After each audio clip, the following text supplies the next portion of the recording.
Hello everybody! My name is Tess Conley and I'm the Activities Coordinator at the Beverly Council on Aging, and today I am here to walk you through the steps of making the blueberry bread that was featured in our newsletter on page 5. So go ahead, open up to your recipe and we can get going. So the first thing that you're going to do when you're baking anything at all is get your oven hot. So we're going to preheat our oven to 375 degrees. Once that's done, we can get our pan ready. So I'm using a 9x5 loaf pan, but this recipe will also work with an 8x8 square or a 9x9 square. You might just get a thinner cake, and you'll want to pay attention to your cooking times. First, we're going to grease and flour our pan. So I'm going to take a little bit of shortening in my pan, and I'm just going to make sure that I cover every inch of it. If you're using a square cake pan, you want to be really careful and make sure you get your corners really well, or else your cake will stick. Then we're going to take a little bit of flour and put it in, and we're going to bang it around so it covers all of your shortening. Perfect, so your pan is now greased and floured and nothing's going to stick to it, except for memories. The next thing we're going to do is we're going to make our crumb topping. So we are going to combine a half a cup of sugar, a third cup of flour, a quarter cup of butter, and half a teaspoon of cinnamon. So I have those all in the bowl. And I'm going to put my gloves on because I don't like to have greasy hands. So we are going to combine everything in the bowl, and we're really going to smush our butter. I'm using room temperature butter. You don't want to melt it and you don't want it too cold because you really want to be able to incorporate it into your flour and your sugar. So we're going to mix it up until it's a coarse, sand-like texture and consistency. So it takes a couple of minutes, there's no rush. I'm using room temperature butter because it definitely helps to blend better with the flour and the sugar. If your butter is too cold, you'll end up getting big chunks of butter throughout your topping, and that's not something you want. So we're going to combine our dry ingredients. In this bowl, I have 2 cups of flour, 2.5 teaspoons of baking powder, and 3/4 teaspoons of salt. If you have a sifter, you can put all of your dry ingredients over the sifter and sift them together. If you don't have a sifter like me, you can use a whisk, or a fork, or a spoon really. All we're trying to do here is incorporate all of our ingredients evenly throughout our batter and break up any lumps you might have in your flour. So just give it a little mix and put it aside. The next thing we're going to do is we're going to start to build our batter. If you have a stand or an electric mixer, now's a great time to use it. If you don't, I'm going to show you how to do it. It's really easy. We're just going to use a whisk and a little bit of elbow grease. In this bowl, I have 3/4 cups of sugar and a 1/4 cup of shortening. And I'm just going to combine them until they're kind of a light, fluffy texture and consistency and totally mixed together.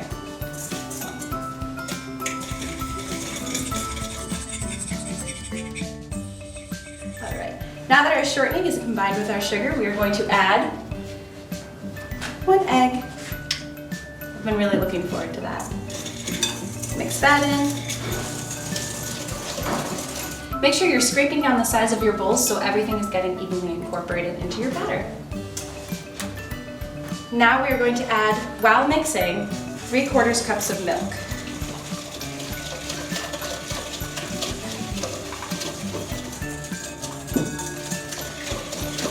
Alright, by now your batter should be looking pretty liquidy, but that's perfect. That's exactly how you want it to be. And we can start to incorporate our dry ingredients. So here they are, remember them? Our old friends. So especially if you're using an electric or a stand mixer, I recommend adding these in smaller batches or else you're going to make a big mess. So I'm going to start with about half of the mixture. And I'm going to get the flour incorporated. You only want to mix until it's combined. If you overmix, you'll develop too much gluten in your bread and you won't have that nice open texture that we're looking for. It'll be chewier. That's not what we want.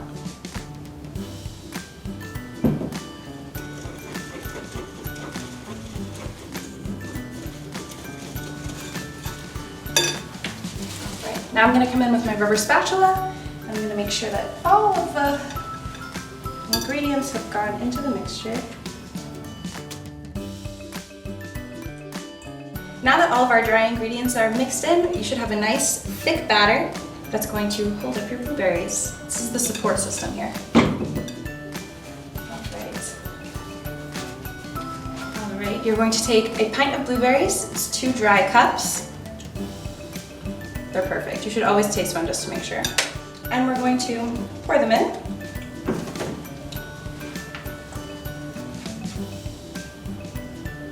And gently fold them into your batter. You want to try not to burst too many open. Try and keep them as whole as possible and mix them in so they're evenly dispersed throughout. Okay. Now that your blueberries are in, they're ready to go into their little home pan.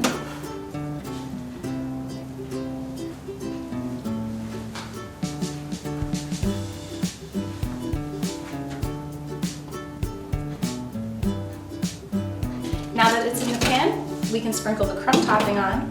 And you can be as light or as generous with this as you'd like. This is totally up to you. I like to put it all on because I love crumb topping. And now the hardest part is here, waiting. Your bread will bake in the oven for about 55 to 60 minutes or until a toothpick comes out clean.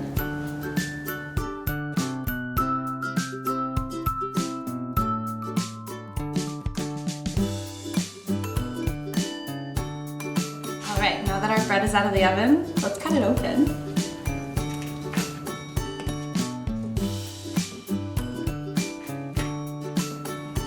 Now that you know how to make this bread, you can cut a slice and enjoy it in the sunshine, or you can brag about it to your friends on Facebook. Thank you so much for taking the time to bake with us today. My name is Tess, I'm the Activities Coordinator at the Beverly Council on Aging. If you need anything at all, feel free to call us at 978-921-6017. Enjoy your baking!